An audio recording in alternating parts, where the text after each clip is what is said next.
Bismillahirrahmanirrahim. Assalamu alaikum. A very good morning to all of you. This is me, your host Anam Gohar, and welcome to our show Gupshup. The name is Yunus Khan and I am not a cricketer. और मैं हूँ आपकी host Arshia Hussain. और मैं हूँ आपकी host और दोस्त सना कादिर। और मैं हूँ आपकी होस्ट मारिया मलिक। कैसी हैं आप? मैं ठीक। मारिया, कैसा लग रहा है आपको हमारे शो में? मुझे तो बहुत मजा आ रहा है। आज मेरा तीसरा दिन है और मुझे ऐसा लग रहा है कि मैं 3 साल से आप लोगों के साथ हूँ। माशाल्लाह। ये तो हमसे भी मेरे ज्यादा। ख्याल से इतना झूठ बहुत होगा। I really like your humor। जहाँ बात हो रही है सच और हक की, तो आज के शो का आगाज करते हैं कुछ ऐसी न्यूज के साथ जो डिपेंड इन्हिसार करती है सच पे और एक ऐसी हकीकत पे जो थोड़ी सी तल्ख है, लेकिन बेहतर होगा कि हम उसे अपना लें और जितना जल्दी हो सके इस चीज को सच मान लें। तो कहीं ना कहीं ये जो खामोशी है, क्या ये किसी आने वाले तूफान का पैगाम तो नहीं दे रही? ओके, तो इसका मतलब आज आप बहुत सारे खुलासे करने जा रही हैं। मैं कुछ ऐसे खुलासे करने जा रही हूँ जिसके बाद हम सबको ये लगेगा कि एक तो चीज होती है कि आपको वक्त पे पता चल जाए तो आप उस चीज के जो आने वाले कॉन्सिक्वेंसेस है उसके लिए आप अपने सेफ्टी मेजर्स को पहले से तैयार रखते हो और प्रिपेयर भी हो जाते हैं। एग्जैक्टली आप एक चीज के लिए मेंटली तैयार होते हो तो उस चीज से कोप अप करना थोड़ा इजी होता है। जैसे कि कोविड आ गया और पेंडेमिक आ गया, हमें नहीं पता था, हम कोलैप्स हो गए, मुल्क की इकोनॉमी कोलैप्स हो गई, हमारे दिमाग कोलैप्स हो गए, जिस्म कोलैप्स हो गए। पाकिस्तानियों के दिल बहुत कमजोर हैं। आप प्लीज, मैं चाहूंगी स्टार्ट करें। चले मैं अपने टॉपिक का आगाज करती हूँ बगैर वक्त को मजीद जाया किए। आजकल इस बात को लेकर काफी ज्यादा तफ्शीश पैदा हो रही है कि अगर रशिया और यूएसए के बीच एक न्यूक्लियर वॉर हो जाती है तो उसके बाद जो है इस दुनिया के हालात क्या होंगे।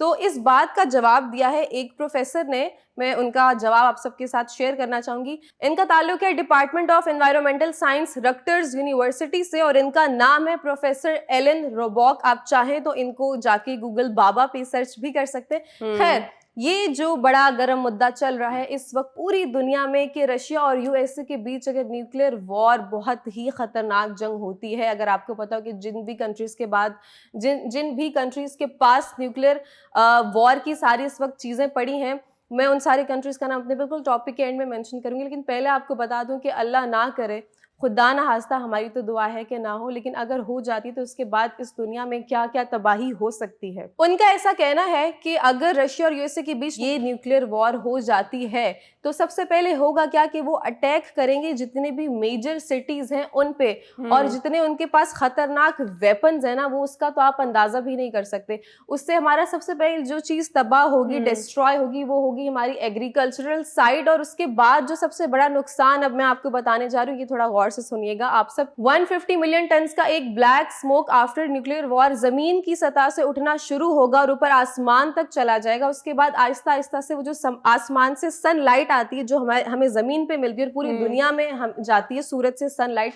वो जो ब्लैक धुआं, क्योंकि जंग होगी तो वो जब मिसाइल मारेंगे, जो भी उनकी वॉर के वेपन्स यूज करेंगे, तो उसके बाद पूरी दुनिया में उसके बाद धुआं भी तो होगा ना उसका। वो इस धुएं की जो मैं आपको मिकदार बता रही हूँ दैट इज 150 मिलियन टन। वो ऊपर से जो सूरज की रोशनी आती है वो कर देगा उसको ब्लॉक, तो सनलाइट हम तक पहुंच नहीं पाएगी। उसके बाद होगा ये कि सन की जो अल्ट्रा वायलेंट रेज थी जिसको ब्लॉक करने के लिए हम सन ब्लॉक का इस्तेमाल करते हैं, वो डायरेक्ट हमारी स्किन पे पड़ेगी। उससे होगा क्या कि स्किन में कैंसर होने के बहुत ज्यादा खदशात पैदा हो सकते हैं। हमारा जो अंदर का डीएनए वो डैमेज होना स्टार्ट हो जाएगा। और यही नहीं, 2 वीक्स के बाद आफ्टर 2 वीक्स ये जो दुनिया है इसका जो टेम्परेचर है ये कोल्ड हो जाएगा।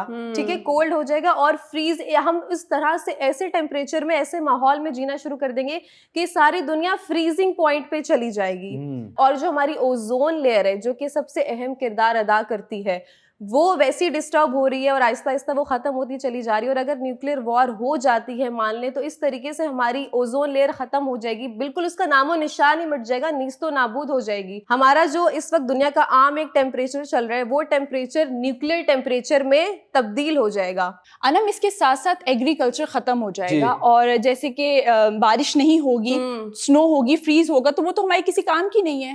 एग्जैक्टली, क्योंकि अगर बारिश हो तो वो उससे बिजली हम प्रोड्यूस करते हैं और डैम्स में आपने देखा कि बारिश होती है तो पानी हमारे बहुत सारी चीजों में इस्तेमाल हो सकता है। लेकिन स्नो, तो मैं यही बताना चाह रही हूँ कि सबसे बड़ा मसला ये भी होगा ना कि हम गेम भी नहीं खेल पाएंगे। हाँ, क्योंकि बर्फ पानी के लिए बर्फ होगी, पानी नहीं होगा, तो फिर हम ये गेम भी नहीं खेल पाएंगे। आप मोबाइल गेम्स की बात कर रहे हैं?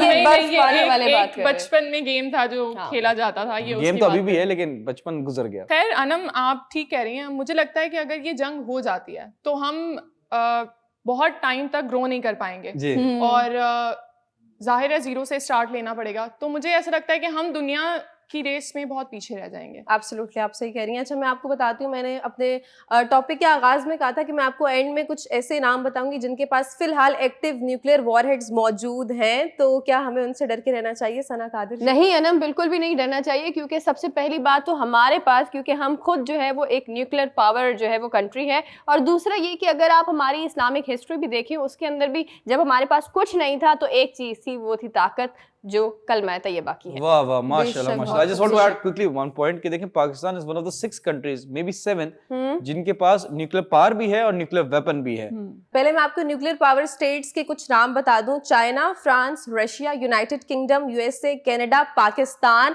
North Korea and Israel. Yes.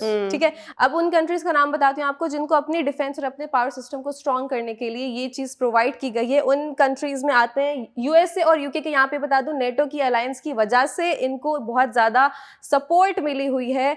और उसमें आते हैं Belgium, Germany, Italy, Netherlands, Turkey.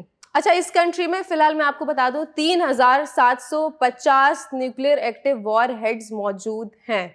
और वो कंट्रीज जो न्यूक्लियर पावर बना रहे हैं, जो अभी इन प्रोसेस चल रहे हैं वो हैं Belarus, Kazakhstan, south Africa, Ukraine. Oh my God, ये चल रहा है। तो Ukraine would not come slow. Exactly और जंग भी कुछ इसी तरह की है। मैं बहुत ही आसान अल्फाज में अगर आपको बताऊं कि ये जो अभी हो रहा है, ओवरऑल जो ये सिनेरियो है वो किस चीज़ का है। मतलब आप देखें ना कि रशिया के अंदर और अमेरिका के अंदर एक अलग ही किस्म की जो है वॉर के बारे में हम बात कर रहे हैं।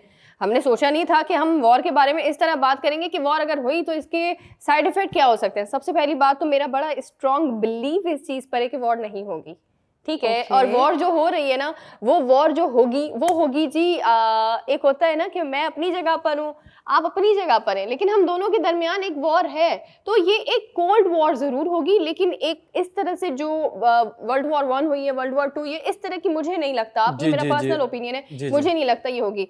अब आते हैं जी इस मुद्दे पर कि ये रशिया और अमेरिका के दरमियान जो कॉन्फ्लिक्ट है वो क्यों है। वो इसलिए है कि इजाफी तौर पर जो फौज की नफरी है वो रशिया की तरफ से जो है वो यूक्रेन की सरहद पर लगाई गई। उसके बाद से ये ओवरऑल कशीदगी बढ़ गई। I just quickly want to say कि देखिए, अगर तो अल्लाह ना करे ऐसा हो, अगर हो गया तो एक नॉवल है, उस पे फिल्म भी बनी है, उस पे सीरीज भी बनी है, उसका नाम है स्नोपियर्सर। आप वो देख लें, दुनिया खत्म हो गई है और एक ट्रेन है जहाँ पे कुछ 100-150 लोग रह गए हैं जो दुनिया को कंटिन्यू कर रहे हैं। तो वो देखें, it's a very you can say very knowledgeable movie. अच्छा, अगर हम बच गए तो कितना वो मजा आएगा। वैसे देखें, मुझे अपना तो पता है, आपका थोड़ा सा डाउटफुल हूँ, बट हैविंग सेड दैट, देखें वॉर जो है नहीं होनी चाहिए। और ये जो आपने कहा कि रशिया और यूएस ये कभी भी फ्रंटल नहीं जाएंगे, ये हमेशा प्रॉक्सी वॉर करते हैं। सेम गोज वो इराक में भी कर रहे हैं, ईरान में भी कर रहे हैं, अमेरिका और ये रशिया में भी कर रहे हैं। यूक्रेन एक प्रॉक्सी वॉर का अड्डा बन गया है। तो let's hope for the best कि वॉर ना हो, लेकिन हम नहीं चाहते कि हम कमर्शियल वालों के साथ वॉर पे जाएं, बिकॉज ब्रेक का टाइम हो गया। मिलते हैं एक छोटे से ब्रेक के बाद।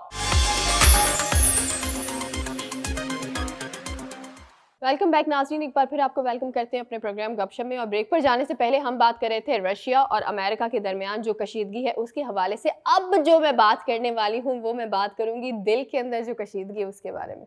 प्लीज, अभी कौन सा हमारा पोएट्री टाइम है? ये कोई भी जो है वो आपका शायरी का टाइम नहीं है, लेकिन मैं जो बात कर रही हूँ वो बात कर रही हूँ आपके दिल के बारे में।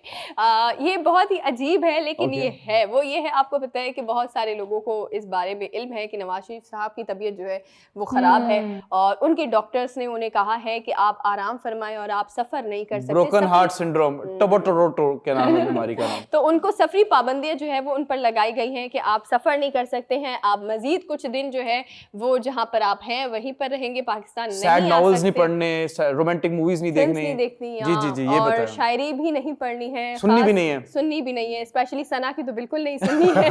तो ये पाबंदियां उन पर लगाई गई है। लेकिन अब मजे की चीज जो है वो ये है कि अब जी हमारे पाकिस्तान के जो वजारत सेहत है उन्होंने ये अब चीज ठान ली है कि ये जो रिपोर्ट जो कि अजीबो गरीब सी कोई रिपोर्ट है वो पाकिस्तान में लाई जाए। पाकिस्तान मिलाई जाए और यहाँ की जितने भी जो एक्सपर्ट हमारे पास बैठे हुए उनको दिखाया जाए कि ये हकीकत में कोई दिल जो है वो टूटा है या ये क्या मामला चल रहा है, समझ रहे हैं आप लोग? जी, जी, तो जी। ये हमारे पाकिस्तान के जितने भी डॉक्टर्स हैं उनसे अब तस्दीक की जानी चाहिए। और अब जो है वो बाकायदा से जो नवाज शरीफ साहब के 2 डॉक्टर हैं जो कि उनके पर्सनल डॉक्टर हैं, जी, जी, जी। जो उन्होंने खुद आपको पता है तैनात किए हैं अपनी सेहत के हवाले से, तो उनको खत लिख दिया कि जी अब जो है वो हमारे साबिक वजीर आजम नवाज शरीफ साहब की जो रिपोर्ट्स हैं वो आप हमें पाकिस्तान भेजें, हमने देखना है कि क्या मामला है। ओह माय गॉड, फिर क्या होएगा?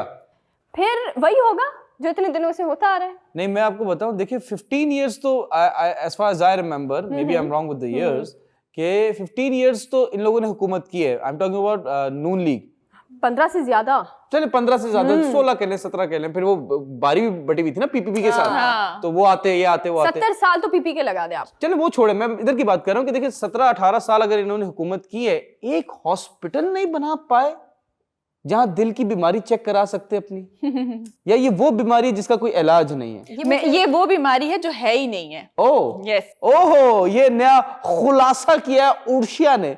बाकी में कोई बीमारी नहीं है, आपको पता है। जिस वजह से वो बरतानिया में रुके हुए हैं, जो पाकिस्तान में नहीं हो सकती है। नवाज शरीफ साहब की ओनली वो एंजियोग्राफी है, वो वहां पर इसीलिए रुके हुए हैं। लेकिन लेट्स सी क्या होता है जी ना, अकॉर्डिंग टू हिम नहीं होती या अकॉर्डिंग टू डॉक्टर, तभी तो वो किया है, खत लिखा है जी, भेज दें आप तो रिपोर्ट। ये मकसद था कि दिल का अस्पताल नहीं बनाएंगे क्योंकि फिर उनको बाहर जाने के लिए कैसे मौका मिलता। अच्छा, लेकिन सियासतदानों को ही सिर्फ ये देखे ना, बेचारे हम गरीब आवाम तो दिल तोड़कर हम घूम रहे होते हैं इधर उधर। अगर किसी का यहाँ दिल टूटता है ना, तो उसका दोस्त को बोलता है आ चाय पे बैठते हैं। हाँ, और बैठ के कहते हैं लाला चाय वरखा। हाँ, नहीं, बट ये देखिए, आई डोंट थिंक सो कि इट्स अ, देखें सिंपल सी बात है, अब वो हार्ट ब्रोकन सिंड्रोम है।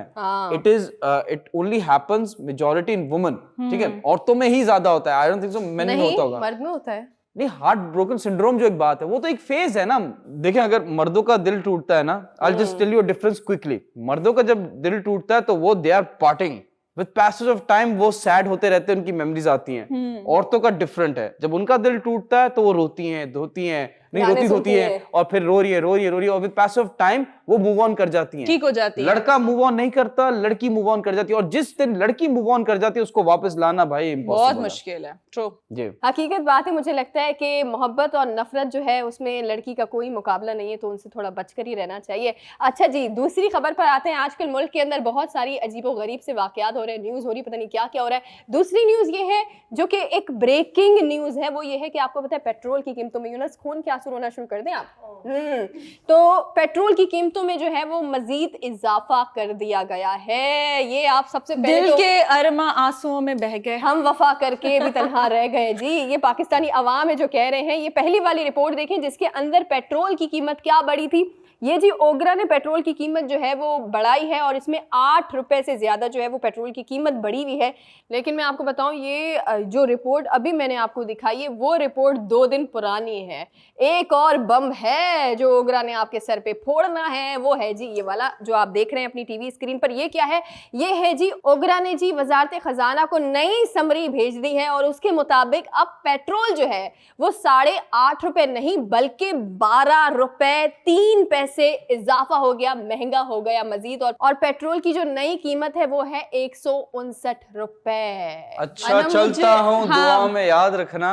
मैं भी यही कह रही हूँ अनम, साइकिलिंग स्टार्ट कर देते हैं। मैं यही सोच रही हूँ कि वैसे भी आजकल जो है हालात इकोनॉमिकल नहीं लग रहे और जेब पे बहुत भारी होने वाले हैं और ये उतार चढ़ाव चलता रहते हैं। टू बी ऑनेस्ट, ये भी जिंदगी का हिस्सा है, लेकिन हमें बुरे वक्तों के लिए कुछ फिर सेविंग्स कर लेनी चाहिए जिन लोगों को लगता है, क्योंकि इसके अलावा टू बी ऑनेस्ट आप देखिए कोई हल है नहीं, आप लड़ नहीं सकते उनसे। लेकिन अनम बिल्कुल होता रहता है उतार चढ़ाव। आप ये भी तो देखें ना, अगर हम 9 रुपए से 12 रुपए पर आते हैं और उसमें से हम 2 रुपए माइनस कर देते हैं तो फिर उसको हम बढ़ी हुई कीमत ही कहेंगे, उसको हम ये नहीं कहेंगे कि हमें कम रेट्स में मिली है वो चीज़।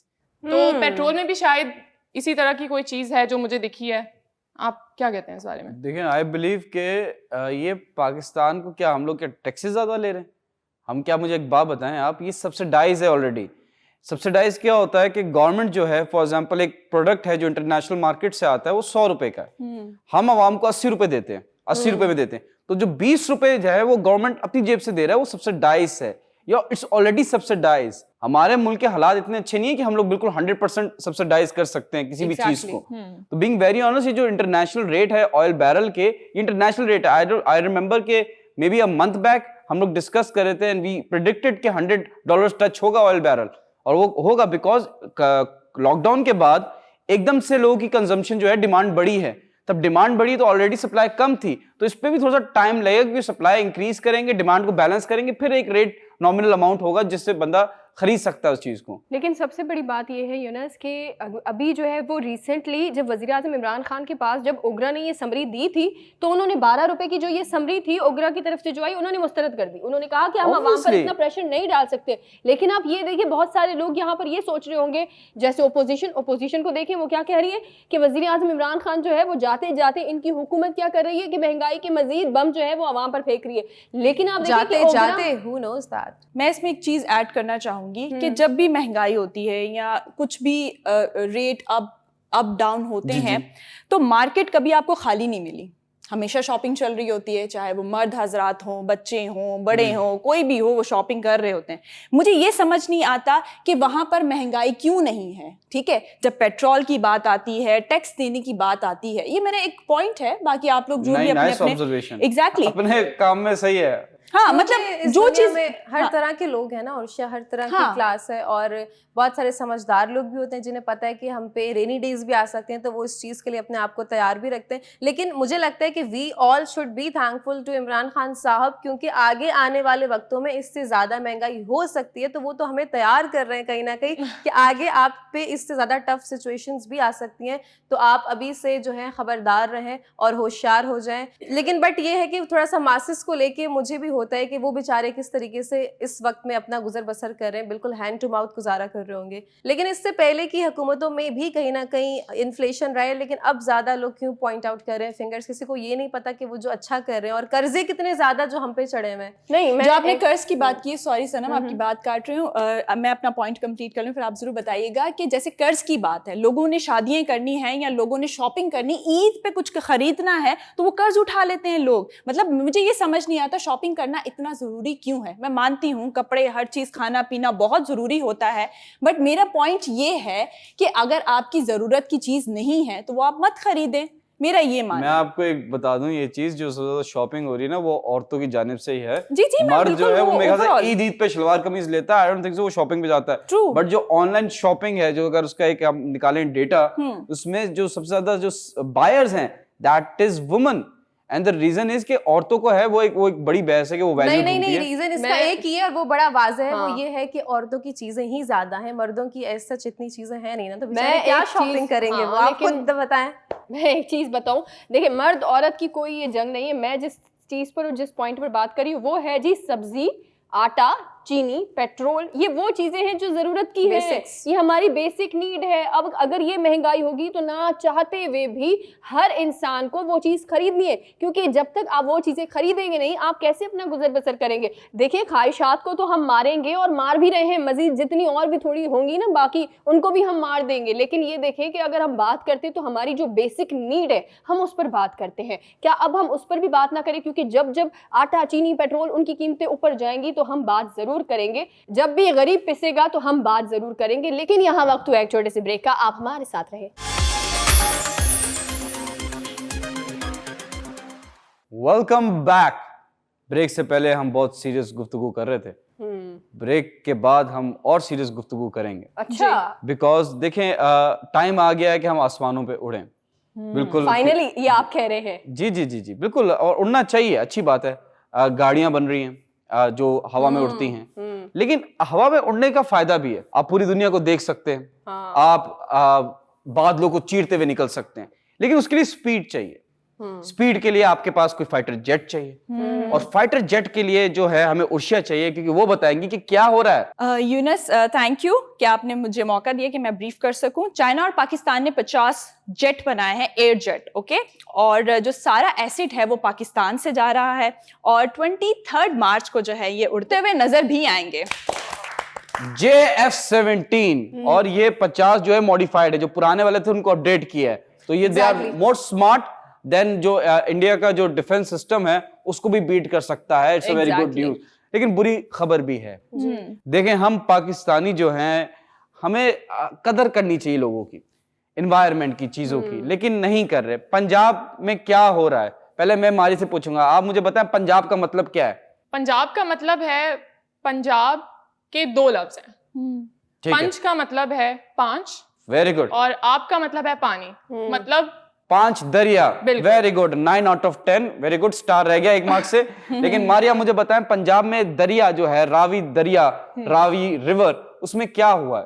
वो पोल्यूटेड हो गया है बिल्कुल, वेदर और की वजह से। जी जी, और दुनिया का ये एक मोस्ट पोल्यूटेड रिवर बनता जा रहा है। लाहौर पहले ही था, और ये जो रावी रिवर है, ये बहुत, ये ड्रिंकिंग वाटर भी यूज होता है, ये क्लीन वाटर भी यूज होता है, but unfortunately let's hope for the best, क्योंकि लाहौर में पोल्यूशन भी कम हुई है। तो विल सी, क्योंकि ये अभी आई है न्यूज, तो कोई ना कोई एक्शन होगा। अवाम अच्छी है, लाहौर के जो लोग हैं वो बहुत अच्छे हैं, बिकॉज उन लोगों ने लाहौर की जो पोल्यूशन वो कम की है, अपने सेक्रीफाइसेस करके, कॉम्प्रोमाइजेस करके।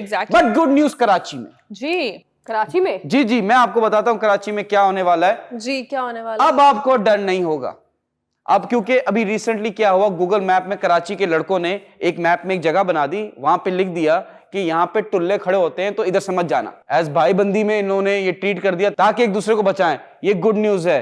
ये मैं आपको बताता हूँ कहां से गुड न्यूज आ रही है। सना बताएं, आपकी तरफ से आ रही है? बिल्कुल मेरी तरफ से आ रही है, उड़ते उड़ते अभी अभी मेरे पास पहुंची है। वो ये है कि आप अगर कराची की सड़कों से जा रहे हैं तो आपको चलते चलते रास्ते में रोकते हैं जी ट्रैफिक पुलिस ऑफिसर, और वो आपका किसी ना किसी का जो है वो चालान तो आपको काटते हैं। अगर आपकी सब चीजें मुकम्मल रही ना, तो आपसे पूछेंगे कि मैट्रिक की डिग्री का है। अगर वो भी डिग्री ना हुई तो आपको जो सामने खड़ा ट्रैफिक ऑफिसर है वो आपका चालान जरूर काटेगा। लेकिन अब जो है वो बहुत बड़ी गुड न्यूज है, वो ये है आप तमाम लोगों के लिए कि अब जो है वो सिर्फ और सिर्फ जो आपका चालान है वो काटेंगे जी सेक्शन ऑफिसर्स। अब कोई भी इसके जो मुतबादिल ऑफिसर्स आपको दिख रहे होते हैं वो बिल्कुल नहीं काटेंगे। ये बकायदा अब जो ये ऐलान है वो AIG गुलाम नबी मेमन साहब ने जो है वो ये किया है। बिल्कुल बिल्कुल बिल्कुल, ये देखिए गुड न्यूज भी है। देखिए ऐसे बहुत सारा हाँ। बहुत सारा ऐसा भी होता है कि लोग ना, अब जैसे फॉर एग्जांपल मैं मैरिड हूँ, ठीक है, I am talking to someone, ठीक है, अब मैं व्हाट्सएप पे बात कर रहा हूँ। पहले टाइम आता था कि मैं वो डिलीट कर लेता था, ठीक है, अभी कर सकते हैं आप, अभी भी कर सकते हैं, बट आपको मैं एक ट्रिक बताता हूँ। क्या होता है कि जैसे फॉर एग्जांपल मेरी वाइफ ने मेरा फोन उठाया, ठीक है, उन्होंने कोई भी मैसेज उठाया उसको फॉरवर्ड किया, तो एक ऑप्शन आ जाता है आपके पास फ्रीक्वेंट कॉन्टैक्ट्स, कि आप इन बंदों से या इन कॉन्टैक्ट से ज्यादा बात करते रहें। तो इसके बारे में एक बड़ी अपडेट है, व्हाट्सएप ने अपडेट की है, और वो बात अनम हमें अपडेट करेंगी जी। क्या अपडेट हुई है? यूनस, समटाइम्स ऐसा होता है कि अच्छा मैरिड को हटा देते हैं, चलें, लेट सपोज आपकी कोई बहुत ज्यादा प्राइवेसी, आपके इश्यूज हैं, और बहन भाई सिबलिंग्स ही बहुत ज्यादा फोन यूज कर रहे होते हैं, और आई डोंट थिंक सो कि घर में सिबलिंग्स के बीच अक्सर ज्यादातर कोई प्राइवेसी होती है, बल्कि इस चीज को लेके बहुत ज्यादा झगड़े हो रहे होते हैं। तो इस फीचर को व्हाट्सएप की तरफ से बहुत ज़्यादा बैकलैश आए लोगों की तरफ से। क्यों? क्योंकि उनको प्राइवेसी उनकी लीक हो रही थी। लीक एज इन कि वो उनके ज़्यादा जिस इंसान से बातचीत हो रही थी उस बंदे का नाम जो है आपकी टॉप ऑफ द लिस्ट पे अपेयर होता था, जिससे ये पता चल जाता है कि आप इस इंसान से ज़्यादा देर बात कर रहे हैं। अगर आप किसी को नहीं बताना चाह रहे, बाज़ औक़ात ऐसा होता है जैसे मुझे सना से कोई काम है, मैंने इनको अपना फ़ोन दिया कि आप ये उठा के खुद ही फॉरवर्ड कर दें, ये फाइल है, कुछ भी है, तो वो अगर मैं इनकी उस लड़की से नहीं बनती है और मैं तो उन्हें कहती हूँ कि हाँ मैं तो उससे बात नहीं करती, मैंने देख लिया कि आप मुझे कुछ और कहती हैं लेकिन आप तो उससे बात कर रही हैं, तो यहाँ पे हो गई मेरी टाटा फिश। उस चीज से बचने के लिए व्हाट्सएप इस फीचर को परमानेंटली खत्म कर रहा है। सो वो सारे लोग जिनको इश्यूज हो रहे थे अब वो सुकून की सांस ले सकते हैं। बिल्कुल बिल्कुल बिल्कुल, और बहुत अच्छी बात है। देखें, बहुत ज्यादा अच्छी बात है। Privacy is very important. दुनिया में इसी चीज के पैसे हैं। लेकिन मुझे तो आज ये चीज पता चली कि इस तरह की चीज भी होती है और अब इसके लिए भी प्राइवेसी आ गई। इसलिए कहते हैं फॉरएवर अलोन नहीं रहना चाहिए, ठीक है। कुछ देखें लाइफ में। हैविंग सेड दैट, सब छोड़ो, बम फोड़े। मेरी सुन ली, मैंने कहा था कि ड्रग्स बैन होने चाहिए, गेम्स बैन नहीं होनी चाहिए। फाइनली ये वाह वाह वाह वाह, मैं आपको बताऊं जॉइंट ऑपरेशन हुआ है, इंटेलिजेंस ऑपरेशन हुआ है। मैं आपको बताता हूं नाम, Pakistan maritime security agency and Pakistan customs ने एक शिप को पकड़ा है अरेबियन सी में, और वहां पे 5 फॉरेनर्स थे, 2 ड्यूल नेशनल थे, और वो एक स्टेटलेस बोट थी। 625 kg ऑफ ड्रग्स बरामद हुआ। बिल्कुल, और इसकी जो प्राइस है, अगर हम प्राइस करें इंटरनेशनल स्टैंडर्ड पे, उसकी प्राइस क्या बनती है? वो बनती है 6.25 बिलियन। कैन यू इमेजिन कि देखें ये सिंपल सी बात है कि अभी रिसेंटली भी कराची में सुरजानी टाउन में जो पकड़ा गया है जो बहुत ज्यादा 1.4 बिलियन डॉलर्स के ड्रग्स, वो भी एक इंटरनेशनल कार्गो का स्टैंप लगा हुआ था। ऐसा ही होता तो है। स्मगलिंग हो रही है, लेकिन ये अच्छी बात है कि पाकिस्तान कस्टम्स और जो पीएसएमए है ये लोग कर रहे हैं, ये रेड्स मार रहे हैं। और अरेबियन सी में क्योंकि स्टेटलेस बोर्ड का आपको पता होगा कि फॉर एग्जांपल कोई इंसान है जिसका कोई कंट्री नहीं है, इसको हर कंट्री ने निकाला हुआ है, ठीक है, ऐसी बोट्स भी हैं, ऐसे पायरेट्स भी हैं जो अभी भी इंटरनेशनल सी में ट्रैवल करते हैं और लोगों को हाईजैक करते हैं, शिप्स हाईजैक करते हैं। 3-4 इयर्स बैक अगर आपको याद हो कि कुछ पायरेट्स ने कुछ पाकिस्तानियों को वो कर लिया था, हाईजैक कर लिए थे उनकी बोट को। और यहाँ से एनजीओज गए थे, कुछ बिजनेसमैन गए थे, उन्होंने पैसे देकर बचा के लाए थे। पायरेट्स भी ना एक बहुत बड़ा, you can say it's a subject, and pirates of the Caribbean का आपने देखा होगा, जो जैक स्पैरो है उसने जैसे बचाया था क्वीन ऑफ इंग्लैंड को। अच्छा मैं फिल्म की स्टोरी सुनाने लग गया, but coming back to my point, drugs ban होने चाहिए, ड्रग्स पे रेड होनी चाहिए, गेम्स बैन नहीं होनी चाहिए, गेम्स पे रेड नहीं होनी चाहिए। अगेन मैं आपको वही चीज कहूंगी जो मैं पहले गुज़िश्ता कुछ प्रोग्राम्स में कहती आई हूँ, वो ये है तो हमने पहले नहीं सुनी तो अब क्यों सुनेंगे, ऐसा ना? अच्छा बताए प्लीज बताए। अवाम सुन लेगी, आप ना सुने, आपसे उम्मीद भी नहीं रख सकती। अवाम तो सुन रही है। मेरी अपील तमाम लोगों से ये है। अच्छा मैं आप लोगों से सवाल पूछती हूँ, वो सवाल ये पूछती हूँ कि हम रोजाना देखते हैं कि मनशियात जो है वो पकड़ी जाती है, कस्टम हुकाम हमारे जो है वो मनशियात पकड़ते हैं, लेकिन करोड़ों की मनशियात होती है, अरबों की जी, कहाँ जाते हैं पैसे? वो जलते हैं, अदनान सिद्दीकी साहब को भेज देते हैं, वो सेल्फियां लेते हैं, मीम्स बनाते हैं। तो ये सोचें खुद, क्योंकि मैं आपको बताती हूँ, क्योंकि ये मेरे पास चीज है, ये मैंने ली, बरामद की, ये उर्शिया की थी, मैंने ले ली, ठीक है, उर्शिया को पकड़ा, मैंने ये चीज ले ली। अब क्या हुआ कि मारिया जो है वो मेरे पास आई, अब मारिया और उर्शिया दोनों मिले हुए, मारिया मेरे पास आई और मारिया ने मुझे लिफाफा दिया, मैंने मारिया को ये चीज दे दी। Try to understand. देखिए ब्लैक शीप तो सब है, वी कांट से कि होल इंस्टीट्यूट जो है, इंस्टीट्यूशन वो करप्ट है, बट ब्लैक शीप्स तो हैं। ऐसे बहुत, फॉर एग्जांपल उन्होंने 1000 केजी ड्रग्स पकड़े, उसमें से 900 केजीज जलाए, बाकी 100 केजीज ऑन पेपर तो जला रहे हैं, ऑफ पेपर वो स्प्रेड हो रहे हैं। Exactly. तो ये जो ब्लैक शीप्स है ना, इन पे भी रेड होनी चाहिए, इनके खिलाफ भी कुछ एक्शन होना चाहिए। बिल्कुल ऐसा ही है, इनके खिलाफ ही एक्शन होना चाहिए। उसका रीजन है कि आप देखें कॉलेजेस में छोटे छोटे, जो मैं बच्चे ही कहूंगी, जो कॉलेजेस में पढ़ते हैं उनको ड्रग्स मिल रही होती है। आपको पता है लड़कों के मुकाबले में जो कॉलेज की छोटी बच्चियां हैं वो ड्रग्स ज्यादा ले रही हैं। ये कुछ उल्टा हो गया, वुमेन एम्पावरमेंट का इन्होंने गलत मतलब समझ लिया है। तो ये नहीं, लेकिन ये देखें ना, नॉलेज नहीं है, मैं आपको प्रोवाइड कर रही हूँ। आपके दोस्त भी बिगड़े हुए हैं, आप भी बिगड़ जाएंगे। देखिए ये सारी चीजें स्टार्ट होती हैं घर से। अगर आपने अपने बच्चे को इतना कंफर्टेबल किया हुआ है, इतना वो, क्योंकि स्ट्रिक्ट एटीट्यूड है पेरेंट्स का, दैट इज द रीजन वो इन चक्करों में पड़ते हैं। अगर पेरेंट्स अपने बच्चों के साथ कंफर्टेबल हैं, एक फ्रेंडली रिलेशन है, आई डोंट थिंक सो ऐसा होगा। That's my opinion, maybe I am wrong, but एक चीज पे मैं हमेशा करेक्ट होता हूँ, बिकॉज ब्रेक का टाइम हो गया, कमर्शियल्स का टाइम हो गया। मिलते हैं एक छोटे से ब्रेक के बाद। वेलकम बैक नाजरीन। आज मैं बात करूंगी डिसिप्लिन के बारे में। अच्छा काफ़ी सारे लोग ये सोच भी रहे होंगे कि डिसिप्लिन के बारे में क्यों बात कर रही है। हाँ, मैं सोच रहे होंगे अब क्यों बात कर रही है, क्योंकि जब आप ओवरऑल ऑब्जर्वेशन होती है तो तब आपके माइंड में चीज़ें कुछ आती हैं।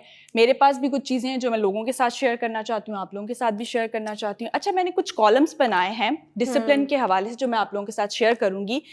कॉलम्स में क्या क्या चीज़ें हैं, होम हो गया, क्लासरूम हो गया, मीटिंग हो गई, या आप लोग किसी भी खाने पर भी जा रहे हैं तो डिसिप्लिन होना बहुत ही ज़रूरी है। एग्जैक्टली चाहे आप लोग किसी भी टाइम का जो खाना खाते हैं फ्रेंड्स के साथ या ऑफिस कोलीग्स के साथ, तो आपको कैसे प्रेजेंट करना है वो मैं आज आप लोगों के साथ शेयर करूँगी। प्लीज। ओके, घर से ही पहले बात कर लेते हैं। सबसे पहले मेरा जो पॉइंट है वो है घर, मतलब आप घर में आप अपने आप को कैसे रखते हैं। सबसे पहले अगर आप अपने बिस्तर पर सो रहे हैं, रूम में सो रहे हैं, तो आपके रूम में क्या क्या चीज़ें होनी चाहिए और क्या क्या चीज़ें नहीं होनी चाहिए वो मैं आप लोगों को बताती हूँ। लेट्स सपोज आपके साइड टेबल है और आपने इतना भर दिया है, चाहे वो प्लेट्स हो, कप हो, ग्लास हो, हर चीज़ आपकी भरी पड़ी है। लाइट्स जब आप लोग ऑफ करते हैं रात में, एकदम से आपकी आंख खुल जाती है और आपके हड़बड़ाते आपने वो चीजें गिरा दी नीचे। एक तो ये पॉइंट। दूसरा पॉइंट ये है कि अगर आपके गंदे बर्तन आपके रूम में पड़े होंगे वो बहुत ज्यादा स्मेल कर देंगे, ठीक है।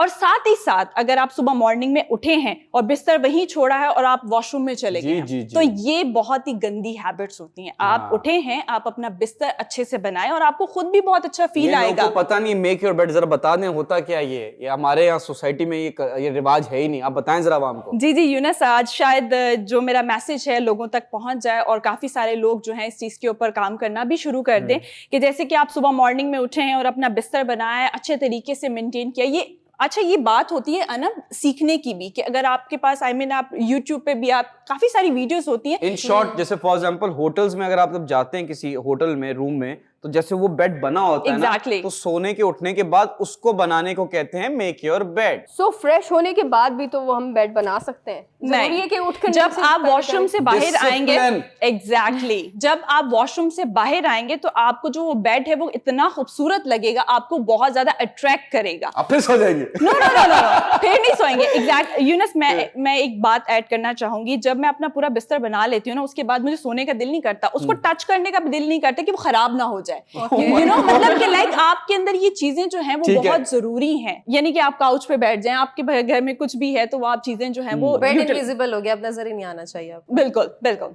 अच्छा, उसके बाद लाउडली बात ना करें। घर में आप बैठे हैं, फोन पे लगे हुए हैं, लोगों के साथ बातें कर रहे हैं, आपको पता ही नहीं है घर में कौन बैठा है। आपके नेबर्स जो हैं वो डिस्टर्ब हो रहे हैं आपको। आप कभी कभी ऐसा होता है आप अब्यूज लैंग्वेज भी यूज कर देते हैं, गाली गलोच तक आ जाते हैं, आपको यही नहीं पता होता। क्योंकि कराची की अगर बात की जाए तो साथ साथ घर जुड़े हुए हैं, ठीक है, तो वो आपकी जो आवाजें हैं वो लोगों तक पहुंच रही होती है, वो भी सारे डिस्टर्ब होते हैं। तो प्लीज इन सब चीजों से कोरेज करें। लेकिन अर्शिया, कुछ लोगों की मेरी तरह भी आवाज होती है, बहुत ऊंची होती है, तो वो बेचारे क्या करें? नहीं, आवाज होती है ना, आवाज इतना भी चुप नहीं रह सकते ना। नहीं, कुछ की मेरी तरह भी होती है, I'm so sorry उर्शिया, कुछ की मेरी तरह भी होती है जो चाहते नहीं है कि सामने वाले को आप जो है वो गुस्से से बात करें, लेकिन जब बात करते हैं तो सामने वाला वैसे ही हर्ट हो जाता है। जी सना, वही बात है कि अगर आपके लहजे में धीमापन होगा और आपकी जो बात का टोन अगर बहुत ज्यादा स्लो और सॉफ्ट होगा ना, अगला बंदा बहुत ज्यादा इंप्रेस भी होगा। It's not about what you speak, it's about how you speak. और बिल्कुल, और मेरा तीसरा पॉइंट है यूनुस कि अगर आप खाने के टेबल पर बैठे हैं तो फोन प्लीज मत यूज किया करें, खाने पे फोकस किया करें। क्योंकि खाने में अगर आप खाते जाएंगे, फोन अगर आपने यूज किया है तो आप ये देखें, लेट्स सपोज मैं फोन खा रही हूं और मैं खाती जा रही हूँ, आप बहुत ज्यादा ओवर ईट कर जाते हो, ठीक है, आपको पता ही नहीं आपने कितनी क्वांटिटी में कितनी, आपकी कैलकुलेशन पता ही नहीं चलती। नेटफ्लिक्स देखते हुए खा सकते नहीं? यूनुस, मुझे ऐसा लगता है कि जब आप मूवी देखने से पहले आप डिनर कर लें, उसके बाद आपने जो भी स्नैक्स खाने वो आप खा सकते हैं, सुनते खा सकते हैं। एग्जैक्टली, ये भी एक डिसिप्लिन में ही चीज आती है। और एक होटल ऐसा भी है जहां पर रेस्टोरेंट में जाने से पहले या खाना आने से पहले आपके सेल फोन्स आपसे ले लिए जाते हैं ऑस्ट्रेलिया में, and they give you discounts on collecting your funds. नहीं, अगर आप बगैर फोन यूज करें, आप ऑर्डर करेंगे एंड खाना खाएंगे, it will be a cage like thing. तो आप बच्चों के लिए basically parents and kids can spend time together, तो उसके लिए they can give you discount. Lovely concept. एक चीज ऐड करना चाहूंगी कि घर से ये अपब्रिंगिंग होना बहुत जरूरी है इन चीजों के लिए, तभी आप जाकर अच्छे तरीके से बाहर भी प्रेजेंटेबल होंगे। क्लासरूम की बात कर लेते हैं। बच्चे स्कूल जाते हैं, उनको कैसे मेंटेन करना चाहिए अपना डिसिप्लिन, अपने आप को जो है वो कैसे मेंटेन करना चाहिए। साफ यूनिफॉर्म होना चाहिए, आपके नीट एंड क्लीन शूज होने चाहिए, आपसे जो है वो अच्छी सी खुशबू आनी चाहिए, डेली जो है आप अपना शावर लें और साथ ही साथ आप फ्रेश फील करेंगे। अर्शिया, मुझे लगता है कि सारी माएँ जो हैं आपका ये वाला क्लिप स्पेशली काट के जो है ना अपने बच्चों को दिखाएंगी, और अगर आप उनके हस्बैंड्स के बारे में भी कुछ बोल रही हैं तो वो तो लाजमी दिखाएंगी कि इतनी खूबसूरत लड़की बोल रही है, अब तो मान लो। बिल्कुल ऐसा ही है। और वैसे भी आप देखें ना कि जो तालीमी इदारे होते हैं ना, उसमें स्पेशली इस चीज़ पर जो है वो आपको नंबर्स भी मिलते हैं। हाइजीन के तो नंबर्स जरूरी है। काश लोग प्रैक्टिकल लाइफ में भी आके, प्रोफेशनल लाइफ में भी आके इस चीज को इंप्लीमेंट करें। एग्जैक्टली। अच्छा, छोटे बच्चे होते हैं वो टैल्कम पाउडर यूज करते हैं, उससे खुशबू आती है। बड़े बच्चे भी करते हैं, बड़े बच्चे भी करते हैं। मैं आगे बता रही हूँ, बिल्कुल करते हैं, मैं भी करती हूँ। मैं बच्चों की बात करी, वो परफ्यूम यूज नहीं कर सकते, तो वो जब आप लोग बहुत ज्यादा बच्चे साफ सुथरे होंगे तो बहुत ज्यादा अट्रैक्ट करते हैं। अच्छा, बड़ों की बात कर लेते हैं। बड़े तो हैं वो टैल्कम पाउडर भी यूज करते हैं और परफ्यूम भी यूज करते हैं। अच्छा लगता है। ऐसा क्यों लग रहा है कि आप यूज करती हैं? इसमें कोई ढकी चोर छुपी की बात दाढ़ी में तिनका। इसमें कोई ढकी छुपी बात नहीं है। अब मैं आ जाती हूँ मीटिंग के हवाले से। अगर आप किसी भी कॉन्फ्रेंस रूम में बैठे हुए हैं और अपने कोलीग्स के साथ या बॉसेस के साथ आप लोग बैठे हुए हैं और मीटिंग कर रहे हैं, तो सबसे पहले आपका जो फोन है वो साइलेंट होना चाहिए। और जो भी कोई बात कर रहा है, लेट्स सपोज चाहे वो बॉस से हट के कोई भी आपका कोलीग बात कर रहा है, तो उसके ऊपर प्रॉपर आपका फोकस होना चाहिए। हाँ, सिर्फ बॉस के पीछे नहीं लगना चाहिए, बूट पॉलिशिंग। जी सर, आप सर यस मैन नहीं बनना। Boot polishing. Yes yes. और साथ ही साथ यूनस, एक मैंने लोगों में ना एक चीज मैंने बहुत ज्यादा नोट की है कि पाँव जो है ना हिलाते रहते हैं। ठीक है, ये बहुत ही बैड हैबिट है। ये नर्वस एनर्जी भी है। एग्जैक्टली। और साथ या ओके यस, और साथ ही साथ ये जो पेन के साथ टक टक टक टक, ये चीज मत किया करें। ये बहुत ही ज्यादा जो है वो डिसिप्लिन। एक और चीज दिखा दो, ये दिखाएं जी, मुझे पता है और बैठे बैठे यूं भी नहीं करना। एग्जैक्टली। इरिटेट होता है सामने वाला। साइको जो लोग होते हैं ना, यूं कर रहे होते हैं बैठे बैठे। हाँ सीरियसली सच बात है, इरिटेट हो जाता है सामने वाला। यस। और साथ ही साथ अच्छा परफ्यूम यूज करें, स्ट्रॉन्ग स्मेल बिल्कुल भी मत लगाएं, और अपने माउथ फ्रेशनर बहुत अच्छे यूज करें ताकि जो आपके साथ में कोई बैठा है तो वो आपसे जो है वो इरिटेट ना हो। जी जी। और साथ ही साथ अच्छे कपड़े पहने, लाउड कलर नहीं पहने। अगर आप ऑफिस में काम कर रहे हैं तो बहुत ही अच्छे और जो कहते हैं डिसेंट कलर के आप कपड़े पहना करें। गर्मियों के हवाले से, सर्दियों के हवाले से आप पहन सकते हैं। वाह उर्षा, क्या खूबसूरत समा बांधा है आपने, और आपने लोगों की तरबियत इतने खूबसूरत अंदाज में की है कि पूरा सेट हमारा महक रहे। इतनी अच्छी बातें जब आप सुनो तो ऑटोमेटिकली आपको अंदर से गुड वाइब्स आने लगती हैं। माओ का काम कर रही हैं। मुझे तो आसपास इतनी अच्छी खुशबू माँ का आ रही काम है आसान कर रही जी हैं। जी। अनम की बात से मुझे ये चीज बहुत अच्छी लगी है कि मुझे अपनी पर्सनली अगर मैं बात करूं कि जो भी मेरे इर्द गिर्द के लोग होते हैं, मैं चाहती हूँ वो खूबसूरत और अच्छे और पॉजिटिव बात करें। ओके जी, आ जाते हैं जी खाने पर।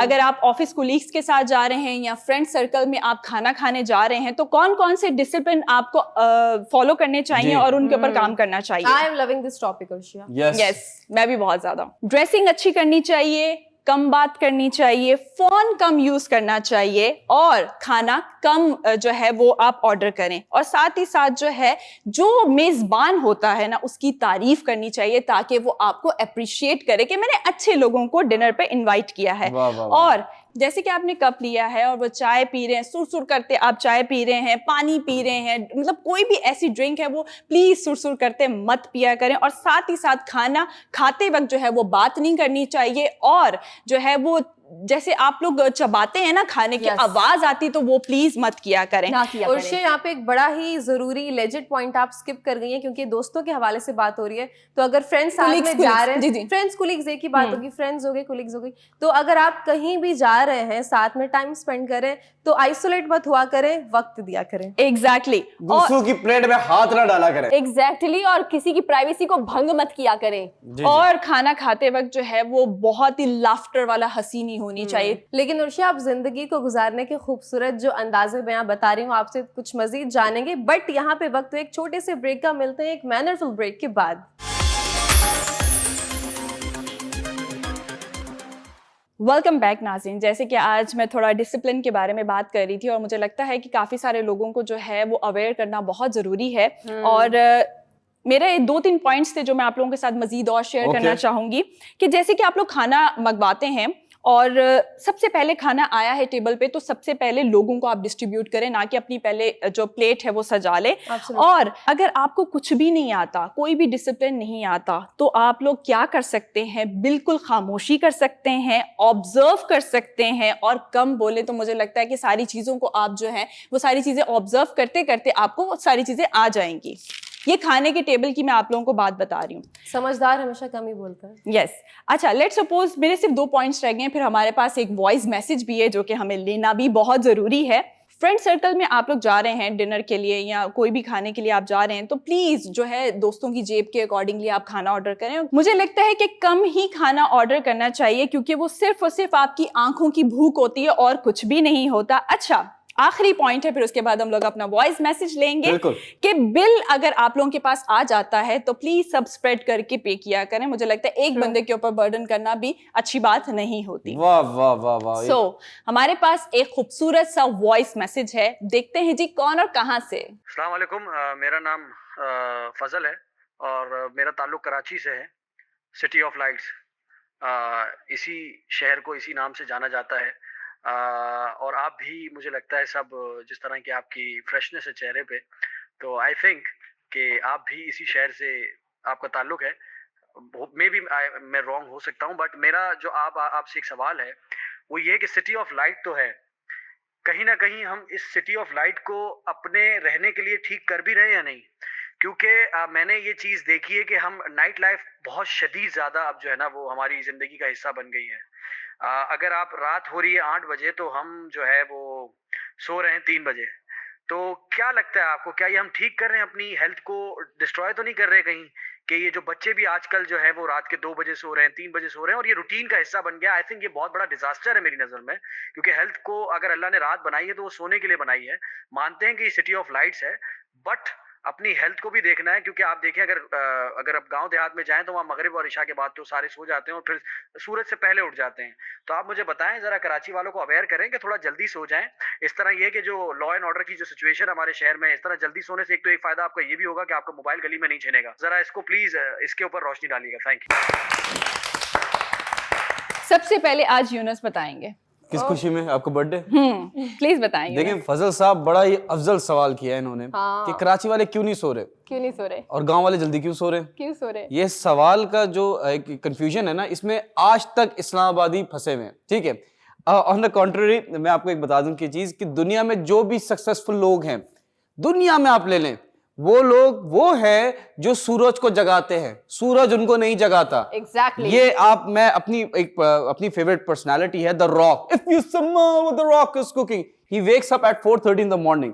बट हैविंग सेड दैट, देखें हर बंदा फिट नहीं होता, हर बंदा उठ नहीं सकता, हर बंदे की जॉब्स अलग हैं। कराची में मेजॉरिटी कॉल सेंटर्स बहुत हैं, यहाँ पे बहुत सारे लोग जो रातों को जागते हैं और दिन में सोते हैं, ये भी है। और हमारी शॉप्स हैं या मार्केट्स हैं वो भी 12-1 बजे खुल रही होती है, जो कि बुरी बात है। इसी दुनिया में एक और रिसर्च है कि मेजॉरिटी 80 to 90% जो क्रिएटिव लोग हैं, जो जैसे फॉर एग्जांपल आर्टिस्ट हैं, फाइन आर्टिस्ट हैं, जो कोई राइटर है, पोएट है, वो रात को जागते हैं। बहुत सारे ऐसे भी है। एक और हमारा अगर रिलीजियस पॉइंट ऑफ व्यू से बात करें, जो तो वो फरिश्ते रात में क्यों जागते हैं? वो मैं बाद में बताऊंगा। आते हैं ना, आइडियाज आते हैं रात। तन्हाई होती है क्योंकि शहरों में शोर बहुत होता है दिन में। मैं बस ये बताऊं, रिलीजियस पॉइंट ऑफ व्यू से बात कर रहे हैं हम, तो फरिश्ते जो हैं वो सुबह रिस्क बांट रहे होते हैं और वो खुद परेशान हो जाते हैं, ये सब सो रहे हैं, किसको दें? तो ये कराची का ये भी मसला है। यूनुस, रात में ना सोना जो है वो आपकी हेल्थ पे भी बहुत ज्यादा अफेक्ट आता है। जैसे कि आपका जो कलर है वो बहुत ही ज्यादा डैमेज हो जाता है, आपके डार्क सर्कल इतने बढ़ जाते हैं, पूरी आपकी हेल्थ जो है वो खराब हो जाती है, आपको भूख नहीं लगती, आपका स्टमक अपसेट रहता है, आपको मतलब वो क्या कहते हैं, एग्जैक्टली आपका जो माइंड है वो बहुत ही ज्यादा डिस्टर्ब हो जाता है। और फिर महंगे महंगे ट्रीटमेंट्स लेके वही डार्क सर्कल आपको क्योर करवाने पड़े। वाह वाह, तो रात में जाग के पैसे कमाएं और सुबह उठ के आप ट्रीटमेंट पे लगाएं। अच्छा, मुझे लॉकडाउन वाला सिनेरियो बहुत अच्छा लगा था, बिकॉज उसकी जो टाइमिंग्स थी और जो भी मतलब शॉप्स की टाइमिंग हो गई, स्कूल की टाइमिंग्स हो गई, ओवरऑल चीज़ें जो थी वो मुझे बहुत अच्छी लगी।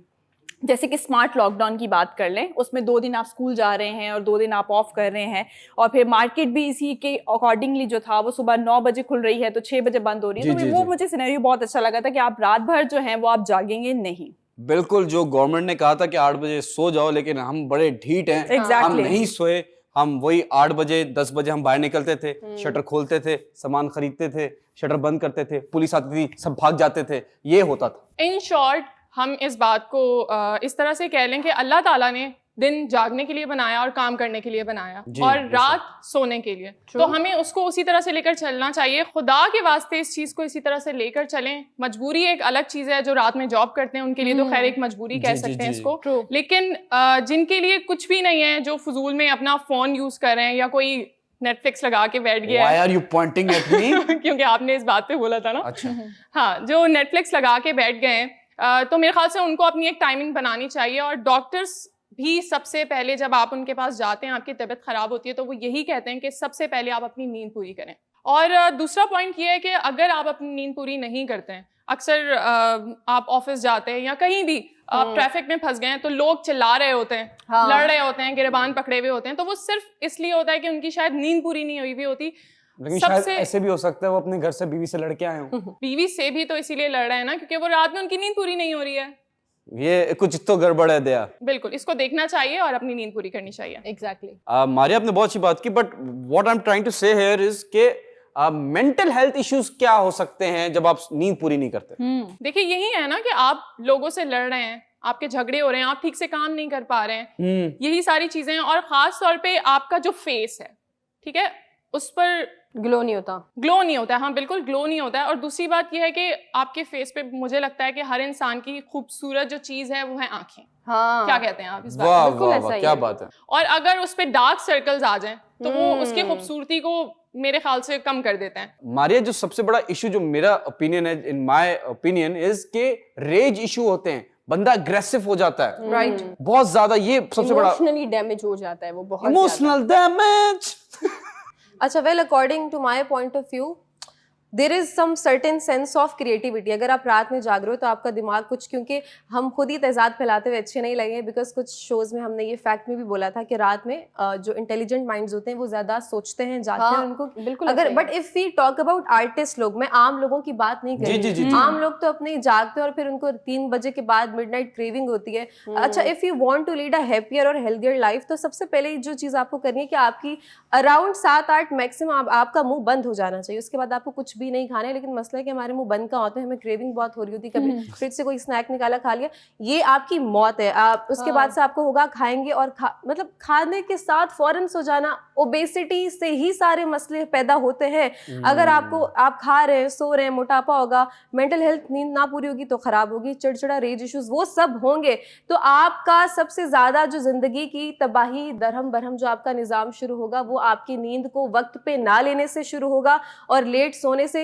रात में आप जागेंगे, नॉन प्रोडक्टिव आप रहेंगे, आप कोई काम नहीं कर सकेंगे, फोकस आप नहीं कर पाएंगे, लाइफ में कुछ भी अचीव नहीं कर पाएंगे। तो that is your dead and, ये आपकी जिंदगी का ही खात्मा हो जाएगा। सो अगर आप हमारी बातों को जरा सा भी सीरियस लेते हैं और अगर आप अपनी जान से प्यार करते हैं, अपनी जिंदगी से प्यार करते हैं, तो थोड़ा सा हमारी बातों को सिर्फ सुने ना, उस पर अमल भी करें। Exactly. बिल्कुल ऐसा ही है। मैं आपको एक चीज बताऊंगी, रात को सोए, दिन में सोए, सुबह सोए, शाम सोए, जब सोना है आप सोए, आपकी जिंदगी आपकी मर्जी। बस ये है कि आपके सोने की वजह से बहुत ज्यादा काम खराब नहीं होने चाहिए। ये मैनेज करना आना चाहिए इंसान को कि वो घंटे कितनी सोना देर। चाहिए? देखिए, अगर कोई औरत है तो वो 8 घंटे सोए, मर्द है तो उसके लिए थोड़ा तजाद है, वो थोड़ा और कम सोए, मर्द को ज्यादा सोने की इजाजत नहीं है।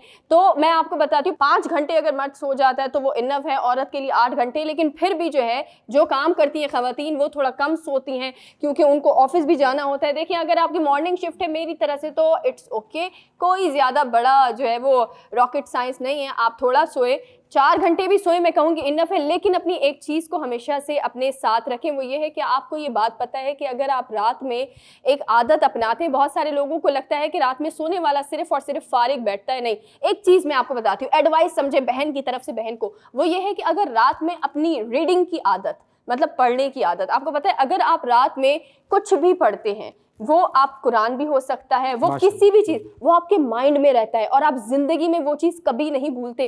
तो जितनी भी आपकी जिंदगी में जो बच्चे थीसिस कर रहे होते हैं यूनिवर्सिटी के, जब आप पढ़ते हैं तो हमेशा याद रखें सिर्फ और सिर्फ रात में पढ़ा करें, क्योंकि रात में जो लोग पढ़ते हैं उनका यहाँ से सब काम होता है। ऐसा आपको लगता है, बट आई डू नॉट। नहीं, ये रिसर्च बताती है, but I don't agree that, और मैं ऐसे किसी रिसर्च को नहीं मानती। और हर इंसान को एटलीस्ट 6 से 7 से 8 घंटे की नींद लेना तो बहुत ब्रेक जरूरी का है। टाइम हो गया, मैं आपको जल्दी से बता दूं। अगर आपने जल्दी से बताऊंगा, जल्दी से अगर आपने अलार्म लगाया मैं सुबह 5 बजे उठूंगा, ठीक है, और आप सो गए 10, 11, 12 बजे सो गए, 5 घंटे, जब आपने बना लिया कि मैं आज उठूंगा, तो जब अलार्म बजता है तो आपके दिमाग में क्या थॉट आ रहे होते हैं? आप कहते हैं कि मैं स्नूज कर लेता हूं। एक तो ये सबसे बड़ा मसला, स्नूज ना करे। अगर वो बंदा स्नूज नहीं करता, वो कहता है एक ही दफा अलार्म बजेगा, तो वो क्या करता है, उसके दिमाग में कहीं ना कहीं उसने कोई 600 साल पहले पढ़ा था कि एक इंसान को 8 घंटे की नींद लेना बहुत जरूरी है। वो हिसाब लगा होता है 12, 1, 2, 3, 4, 5, वो कहता है 2 घंटे और सो जाता हूं। ऐसे मत कीजिए, डिसिप्लिन फॉलो कीजिए, जल्दी उठें, जल्दी सोए। मिलते हैं एक छोटे से ब्रेक के बाद। वेलकम बैक नाजरीन। मैं जो आज का टॉपिक लाई हूँ वो है एक बच्ची पे जो कि 12 साल की थी और उसके साथ उसके असातिज़ा ने ज़्यादती करके उसको ज़िबा कर दिया। सबसे पहले तो मैं ये कहना चाहती हूँ कि मुझे ख़ुद को ये चीज़ बहुत बुरी लगी। मैं इस चीज़ की मज़म्मत करती हूँ और मेरी पूरी टीम इस चीज़ की मज़म्मत करती है। मैं सबसे पहले ये बात करना चाहूँगी कि जो वालिदैन हैं, मैंने देखा है कि जो अभी छोटे छोटे बच्चे हैं, मेरी बहन के बच्चे हो गए या अक्सर आप देख रहे होते हैं आपके पड़ोस में कहीं भी, उनके हाथ में आप फ़ोन पकड़ा देते हैं। यस।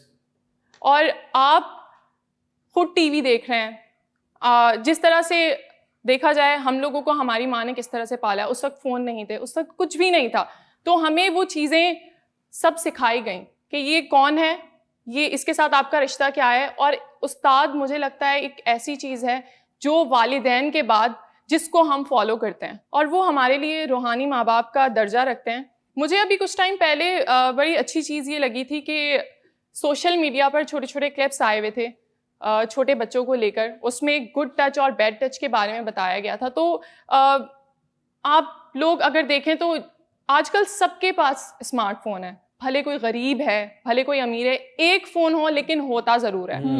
तो वहाँ से भी अगर आप लोग कुछ सीख नहीं सकते तो मैं कहती हूँ आप कभी कुछ नहीं सीख सकते। Very true, very true. अच्छा, मेरा ये पॉइंट ऑफ व्यू है कि आप बच्चों को जिस तरह का ये सिनेरियो बता रही हैं, वाकई में बहुत ही दिल दहलाने वाली रिपोर्ट है और दिल दहलाने वाली जो है वो न्यूज़ है कि घर में अगर ऐसी इन्वायरमेंट आप क्रिएट कर दें बच्चों के लिए, चाहे वो ट्यूशन्स हों या काजी साहब हों, घर पर ही आए, नज़रों के सामने चीज़ें हों, तो मुझे नहीं लगता कभी भी ऐसी जो चीज़ें हैं वो इंसिडेंट और ज़्यादा होंगे।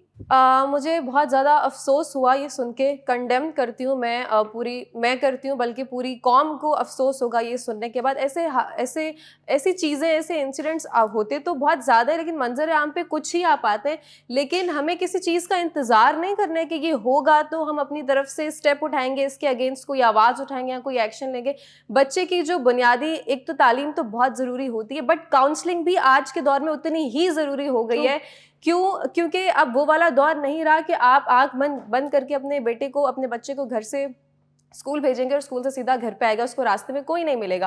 अब जो आगे आने वाला दौर है, लेट मी टेल यू, वो और भी ज़्यादा ख़तरनाक होने वाला है। और इस तरह के दौर में सर्वाइव करने के लिए ज़रूरी है कि आप अपने बच्चे को तैयार करें ज़हनी तौर से कि वो आगे आने वाली हर तरह की सिचुएशंस को फेस कर सके। उससे पता हो कि अगर मुझे कोई मिल रहा है और मुझे टॉफ़ी या कैंडी या चॉकलेट या कुछ भी ऑफ़र करें, अगर प्यार से मुझसे बात कर रहे हैं तो आपको उसको बिल्कुल इग्नोर करके घर पर चले जाना है और जाते साथ अपने वालिदैन को बताना है। इस तरह की चीज़ें बढ़ी इसलिए रही हैं जब बच्चे प्रेशर में आके वालिदैन से चीज़ें शेयर नहीं कर पाते, वो डरते हैं और उसके बाद से सारी प्रॉब्लम्स वहाँ से शुरू होना स्टार्ट होती हैं। तो प्लीज़ हर चीज़ अपने वालिदैन को बताएं, बल्कि वालिदैन के लिए बोल रही हूँ कि आप अपने बच्चों को बहुत ही ज़्यादा कंफर्ट माहौल दें, उनकी काउंसलिंग करें ताकि वो आपके साथ बहुत ज़्यादा कंफर्ट माहौल में ग्रो कर सकें। जी अनम, आपने बिल्कुल ठीक कहा, लेकिन अगर देखा जाए आपने बात की कि पहले जैसा ज़माना नहीं है। मुझे ऐसा लगता है पहले भी ये सब चीज़ें थी, सोशल मीडिया नहीं था, इसलिए ये सब चीजें सामने नहीं आती। Very true Maria, very true. पहले थी लेकिन अब बढ़ते जा रहे हैं। नहीं, मुझे भी ऐसा नहीं लगता। ये मेरा पर्सनल, मैं कहूँगी, रिसर्च समझे, पॉइंट ऑफ व्यू समझे, कुछ भी समझे, हमेशा हर दौर में देखें हैवानियत यजीदियत से भी पहले की चलती आ रही है और अभी भी चलती आ रही है। एक यजीद को मार दिया लेकिन दुनिया के अंदर तमाम यजीद और यजीदियत अब तक जिंदा है, उसको ख़त्म करना बहुत ज़्यादा ज़रूरी है। मैं आपको बताऊं कि मेरी ज़िंदगी की सबसे ज़्यादा जो मैं कहूँ कि एक मुश्किल ख़बर मैं वो बनती हूँ कि आज तक मैं किसी भी खबर पर कभी मेरे हाथ नहीं कांपे, ना मेरे आवाज़ के लहजे जो है वो ऊपर नीचे हुए। लेकिन जब ज़ैनब का वाक़या हुआ था, आप तमाम लोगों को पता है, तो मेरी जो एक आवाज़ थी वो लरज़ उठी थी। उसका रीज़न ये है कि जो वो वाक़या हुआ, और उसके बाद जो है मरवा का जो वाक़या हुआ था, आप तमाम लोगों को याद है। मरवा के वाक़े के अंदर आप बिलीव कर देखें, ये बातें बताना बहुत आसान है, लेकिन मैं आपको सच बताऊँ, वो तस्वीर मैंने देखी थी जब मरवा का केस हुआ था, और मैं आपको सच कह रही हूँ कि मुझ जैसा इंसान वो नहीं बर्दाश्त कर पाया। वो बर्दाश्त करना इजी नहीं था। मैं बच्चों को कभी कसूरवार नहीं कहती किसी चीज़ के लिए भी। देखिए, गलती किसकी है, किसकी गलती है? गलती सबसे पहले पेरेंट्स की आती है। मैं हमेशा इस पे आई एम सॉरी पेरेंट्स, मैं आप लोगों को कह रही हूँ, लेकिन मैं आपको कहूँगी उसका रीज़न ये है कि कहीं ना कहीं आपकी ज़िंदगी की ज़ाती मसरूफियात की वजह से एक नन्ही सी जान जिसकी ज़िंदगी की जिम्मेदारी आपने ली है, उसकी ज़िम्मेदारी आप सही से अदा नहीं कर पा रहे, आप हक अदा नहीं कर पा रहे। ऐसे बहुत सारे वाक़यात हमने माजी में भी देखे हैं, हम देख रहे हैं। 1-2 केसेस रिपोर्ट होते हैं, लेकिन क्या होता है, कुछ टाइम के बाद या तो किसी डार्क वेब का जो है वो इसे एंगल दिया जाता है और इस केस को क्लोज किया जाता है, या तो फिर जो है वो दूसरी एंगल निकलते हैं, लेकिन हकीकत में हम ये तल्ख हकीकत एक्सेप्ट नहीं कर रहे कि इसमें पेरेंट्स की भी कितनी गलती है, फिर हमारे मुआशरे की कितनी गलती है, फिर हमारा मीडिया जो हम बैठ के बातें कर रहे होते हैं, हमारे मीडिया की कितनी गलती है इसके अंदर कि आप इन चीज़ों को फरोग दे रहे होते हैं। देखिए माँ बाप जो हैं, मैं कभी नहीं कहती किसी चीज़ पर, मैं आपको बताऊं एक औलाद के साथ किसी चीज़ का होने का मतलब मैं नहीं जान सकती, मेरी कोई औलाद नहीं है, लेकिन उन माँ बाप से ही पूछें कि उनके दिल पे क्या गुजर रही होती है, जो मंजर वो अपनी आंखों से देखते हैं। लेकिन मैं आपको बताऊं टीचर, हम उनको मतलब आप कह सकते हैं कि हमारे अगर कोई टीचर है ना, मैं सच बताऊं मैंने भी पढ़ाई की है, मैं अपने सर को बाबा कहती थी सम टाइम। उसका रीजन ये है कि आपको इतनी अटैचमेंट होती है आपके टीचर के साथ, जब आप टीचर के साथ, अच्छा टीचर के साथ आप बहुत क्लोज होते हैं, ये बड़ी नॉर्मल सी बात है। Yes. जो यंग बच्चे होते हैं उनको कहीं ना कहीं, अच्छा ये बच्चों के साथ नहीं, ये लड़कियों के साथ, लड़कों के साथ कितना होता Yes, है yes, कि yes. लड़कों को जो है वो हॉस्टल के अंदर या यूनिवर्सिटी के अंदर जो है वो किया जाता है। तो आप ये देखिए गुज़िश्ता कुछ दिन पहले भी जो यंग बच्ची थी जिसके साथ हुआ था हॉस्टल के अंदर, ये क्या हो रहा होता है, इंसान चाहे कुछ भी आप करें ना, ये तमाम चीजें इंसान के अंदर का जो एक हैवान है ना, जो जागता है वो कभी नहीं सोता, वो सिर्फ आपका हैवान है जो आप दुनिया में मुआशरे के सामने सही चल रहे होते हैं, लेकिन स्पेसिफिक वक्त में आपका वो हैवान जाग जाता है। मैं आपको एक और चीज़ बताऊं सना, मैं इस चीज़ को मेंटल हेल्थ का नाम दूंगी, क्योंकि नॉर्मल कोई भी इंसान ऐसा कुछ नहीं करता। True. और ना ही उसके दिमाग में कभी कोई ऐसी चीज़ आती है। मैं देखें इस चीज़ को मेंशन करना चाहूँगी, ख़ास तौर पे जो ये लोग इंटरनेट पे जाकर सर्च करके फहाश वीडियोस देखते हैं, यही जाकर इनके दिमाग को ख़राब करती हैं और फिर ये इस तरह की हरकतें करते हैं। आप इनको मेंटली इल कह रहे हैं। I won't say that, they say good touch bad touch, I will say no touch. आप अपने बच्चे को अलाउ ही ना करें, किसी और को अलाउ ना करें कि आपके बच्चे को टच कर सके। Exactly. आपने बोला मेंटली इल, लॉ कहता है पूरी दुनिया का कि if somebody is mentally ill, जो उसने क्राइम कमिट किया तो उसको सजा नहीं दी जाएगी, उसको एक हॉस्पिटल में डाल दिया जाएगा। I disagree. ऐसे लोगों को ना उल्टा लटका के उनके साथ ऐसा हाल करना चाहिए कि आगे आने वाले 100 साल तक लोग देख के डरें कि हमने अगर एक्शन करेंगे तो ये होगा। जावेद इकबाल की जल्दी से एग्जांपल देता हूं। 100 बच्चों के साथ उसने ज्यादती की, उसके बाद उनको एसिड में डाला। जो सजा उसको दी गई थी ना कि 100 दफा उसको हैंग किया जाएगा, देन उसके पीसेस किए जाएंगे, देन उसको एसिड में फेंका जाएगा, अगर वो एक्शन हो जाता, आई स्वेयर टू गॉड इस मुल्क में फिर कभी किसी बच्चे के साथ ज्यादती नहीं होती। आप सही कह रहे हैं यूनुस, ऐसे लोगों को तो इबरत का निशाना बनाना चाहिए ताकि उनकी आने वाली नस्लें तक काम जाए कि हमें ये काम करना है या नहीं करना है। आप किसी की जिंदगी एक पल में उजाड़ देते हैं बगैर ये सोचे समझे कि पीछे आपकी भी फैमिलीज है। मुझे तो आप इंसान ही नहीं लगते। बहुत ही ज़्यादा अफसोस की बात है कि हमें रोज़मर्रा ये चीज़ें अब इतनी ज़्यादा अपने सोशल नेटवर्क्स पे देखने को मिल रही हैं कि कोई भी इनकी रोकथाम के लिए नहीं है। दुनिया में हर चीज़ हो रही है, लेकिन इनको रोकने के लिए कोई भी पाबंदी, कोई सिक्योरिटी, किसी चीज़ का कुछ इंतज़ाम नहीं किया जा रहा है। इस चीज़ के लिए बहुत ये एक अलमिया है और इस शो के ज़रिए हम ये आवाज़ रेस करें कि इस चीज़ की तरफ भी थोड़ी सी नजर सानी कीजिए ताकि इन हालात में थोड़ी सी कमी, बल्कि हो ही ना कमी क्यों, हम उम्मीद करते हैं कि आगे आने वाले वक्तों में इस तरह के वाकयात में कमी होगी, बल्कि होंगे ही नहीं इंशाल्लाह। यहाँ पे वक्त तो एक छोटे से ब्रेक का, मिलते हैं ब्रेक के बाद। स्टे विद अस।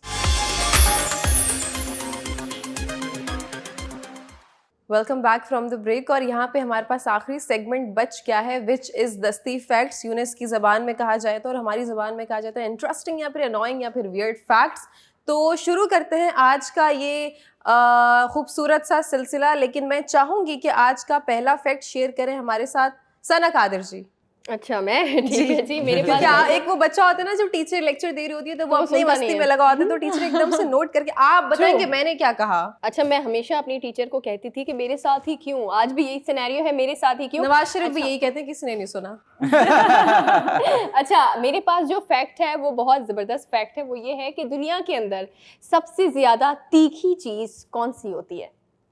जुबान। आपको पता है? यूनुस हंसने लगे हैं। ये जुबान नहीं है बिल्कुल भी, ये बेसिकली एक ड्रैगन ब्रेथ जो है वो एक आप कह दें मिर्च है जो कि दुनिया की सबसे ज्यादा तीखी मिर्च है। वाह वाह वाह, please pass the ball to you. Okay, ये तस्वीर देखें आप अपनी स्क्रीन पे। इन 1953 बिकॉज ऑफ F-11 जहाज एयर जेट की जो फाइटर जेट है उसकी स्पीड की वजह से उसने अपने पांव पे कुल्हाड़ी मारी। मैं बताता हूँ कैसे। उसने गोली चलाई, उसकी स्पीड गोली से भी ज्यादा थी, वो आगे चला गया, उसकी खुद ही गोली लग गई। तो ये भी है कि अपने पांव पे कुल्हाड़ी नहीं मारनी। I am passing the ball to Maria. Maria मेरे पास जो फैक्ट है वो है चाइना का। क्या आपको पता है हम लोग चाबियों में जो की चेन लगाते हैं खूबसूरती के लिए लगाते हैं या फिर इसलिए लगाते हैं कि हमारी चाबियां ना गुम जाएं जी। या जल्दी नजर आ जाएं। तो चाइना ने एक की चेन निकाला है जिसमें चिपकली जैसे छोटे जानवर उसमें जिंदा होते हैं। उसमें कुछ केमिकल, हाँ बिल्कुल, उसमें कुछ केमिकल्स हैं जो उनको कुछ टाइम के लिए जिंदा रखते हैं। चाइनीज कुछ भी कर सकते हैं। बिल्कुल, लेकिन आप ये भी तो देखें ना, जानवरों के साथ भी ज्यादती हो रही है। हम ये जो सना आप जो मुंह बना रही है, जानवर भी हम लोग को देख के ऐसे ही मुंह बनाते हैं कि मेरा क्या मसला था, मुझे क्यों कैद किया, मुझे क्यों कैद किया। जस्ट अ थॉट कि अगर जानवर लगा हुआ की चेन के साथ, वो चाबी लेके निकल गया फरार, ढूंढते रहो चाबी। और वो एक थैली के अंदर केमिकल है, केमिकल के अंदर वो जानवर है। आय हाय, बेचारा भाग भी नहीं सकता। सियासतदान थोड़ी है। Please pass the ball. Urshia, thank you. अच्छा, आप एक पिक्चर देख रहे होंगे, एक चांद का टुकड़ा मिला है, वो महबूबा वाला नहीं, रियल वाला टुकड़ा। और वो कितना पुराना है, 4 बिलियन ईयर्स जो है वो पुराना टुकड़ा मिला है। So, ये देखिए आप समझे दुनिया कितनी पुरानी है। एग्जैक्टली, बहुत पुराना है। बिल्कुल। अच्छा, आपके जमाने की है। Please pass the ball. Please Adam. Thank you Arshia Hussain. अच्छा, मेरा जो फैक्ट है थोड़ा सा स्केरी है। There is a road in America called Death Valley where there is not a single turn for 200 kilometres. अब 200 किलोमीटर्स एवरीबडी नो यहाँ से लेके हैदराबाद तक का हो जाता है। और उस पर कोई ना तो कोई अवाम है, ना कोई जानवर, ना बंदा, ना बंदे की जात, और उसको डेथ वैली भी कहा जाता है जिसपे कोई जाना पसंद नहीं करता। और डेथ वैली का इंटरेस्टिंग फैक्ट बताऊं, Yes. अंडरटेकर वहां से आया। रियली? यस, अच्छा। उसकी अनाउंसमेंट में बोलता है, coming from death valley weighing 350 pounds, please welcome the Undertaker. तभी तो वो कॉफिन में से आते हैं और वहीं चले जाते हैं जब बिल्कुल। रिंग्स आते हैं। बिल्कुल बिल्कुल, और वो अक्सर रिंग के नीचे से भी निकल आते हैं। आप प्लीज पास द बॉल। वो रिंग वैली से होंगे। Passing the ball to you Younis. Okay, ये आप तस्वीर देख रहे हैं PlayStation, the most successful console gaming के लिए। अगर हम बात करते हैं, जब ये इनिशियल स्टार्ट हुआ था, आई am talking about play station 1 जो नॉर्मल आया था, वो बेसिकली निटेंडो गेम्स के लिए था कि एक एक्स्ट्रा कंसोल। निटेंडो गेम्स जो थी उन लोगों ने बैकआउट कर दी डील से, उन्होंने फिर अपनी गेम्स बनाई, और play station is now the most successful console in this world. Wow, wonderful, Eunice. That's so I am astonishing. very happy कि girls are into video games. Yes, I am passing the video ball. Game तो बहुत अच्छे होते हैं। बिल्कुल। I am passing the ball to Sana. Thank you Younus. अच्छा, मेरे पास जो फैक्ट है वो बहुत ही कमाल का फैक्ट है। वो इसलिए कि आपको पता है कि कहते हैं कि रोना नहीं चाहिए, लेकिन सम टाइम आपको रो लेना चाहिए। अगर आप रोते हैं, क्या आपको पता है कि आपके आंखों से जो आंसू निकल रहे हैं, ये एक होता है ना कि सबसे जल्दी असर करने वाली पेन किलर। आपके आंसू सबसे ज्यादा जल्दी जो है वो आपके दर्द को कम करते हैं। और दूसरा, आपको पता है आपकी जो आंखें हैं वो भी जो है वो साफ हो जाती हैं। और उसके अलावा आपको पता है आप बहुत सैड फील करते हैं जी। जो आप रोते नहीं है। एक होता है ना, यहाँ तक भरे हुए हैं, यहाँ तक भरे हुए होते हैं, तो आप जैसे आपकी आंखों से आंसू निकलते हैं तो आपका जो मूड है वो भी बिल्कुल ही चेंज हो जाता है। वाह वाह वाह, प्लीज पास द मूड और pass the ball. Anam, pass the mood. बहुत अच्छा आपने बोला यूनिस। मैं आपको एक फैक्ट की बात बताऊं, फैक्ट की ही बात है कि black is everyone's favourite colour until it comes to the skin. वाह वाह This was वाह my वाह, ये fact. तो एंथम है। प्लीज पास द एंथम और pass the ball. Passing the anthem towards curly hair girl. जी, मेरे पास जो फैक्ट है वो ये है कि आपको पता है सूरज कितना पुराना है? बहुत पुराना है जी, इनके जमाने का है। आप जैसे अभी भी आए हैं। सूरज जमीन से भी पुराना है, ठीक है। और उससे भी पुरानी चीज एक और है, क्या? और वो है पानी, जो कि सूरज से भी पुरानी है। ये तो तो सूरज आया पहले या पानी आया पहले? इंसेप्शन, पानी पहले आया। मुर्गी या अंडा? नहीं, पानी आया, मुर्गी अंडा का I am not into. Please pass the ball. Urshia, thank you. अच्छा, ये वाकई में रियल फैक्ट है। आप लोग अपने लिए कुछ सैंडविच बनाते हैं ना, तो आपको मजा नहीं आता। जब आप बाहर जाते हैं और सैंडविच खाते हैं तो उसका तो अलग ही कुछ टेस्ट होता है। एग्जैक्टली, सैंडविच हमेशा दूसरे के हाथ का अच्छा लगता है। Go make me a sandwich. ये तो वही बात होगी उर्शिया कि अगर हम आलू खाएं, आलू के चिप्स बना के खाएं, बाहर से मंगवाएं, तो वो फ्रेंच फ्राइज हो गए। अम्मा बोले कि मैं भी बेटा तुम्हें कद्दू बोलूंगी, फ्रेंच पंपकिन बनाया बेटा। Please pass the ball to you. Alright, दस्ती फैक्ट्स का टाइम खत्म होता है, सस्ती रिडल का टाइम शुरू होता है। रिडल में आपको बता रहा हूं कि 2 घोड़े हैं, एक का मुंह नॉर्थ की साइड है, एक का मुंह साउथ की साइड है, बीच में घास पड़ी हुई है, कैसे खाएंगे? जल्दी से आंसर। झुक के? Without thinking. नहीं, एक तरफ होकर, नॉर्थ की तरफ एक घोड़ा है, साउथ की तरफ मुंह उसका है। दोनों अपनी गर्दन घुमाकर। नहीं, घूम नहीं सकते, कैंसिल जी। लात से उठाएंगे और खा लेंगे। नहीं, ये वाले काम नहीं कर रहे जी। किसी को हेल्प के लिए बुलाएंगे? नहीं, सिंपल सी बात है। खाएंगे ही देखिए, नहीं। वापस सुने, नॉर्थ की साइड पे एक मुंह है, साउथ के, ये नॉर्थ की साइड पे मुंह है और ये साउथ की साइड पे मुंह है, मुंह तो एक दूसरे के सामने ही है, बीच में पड़ता है, खा लिया।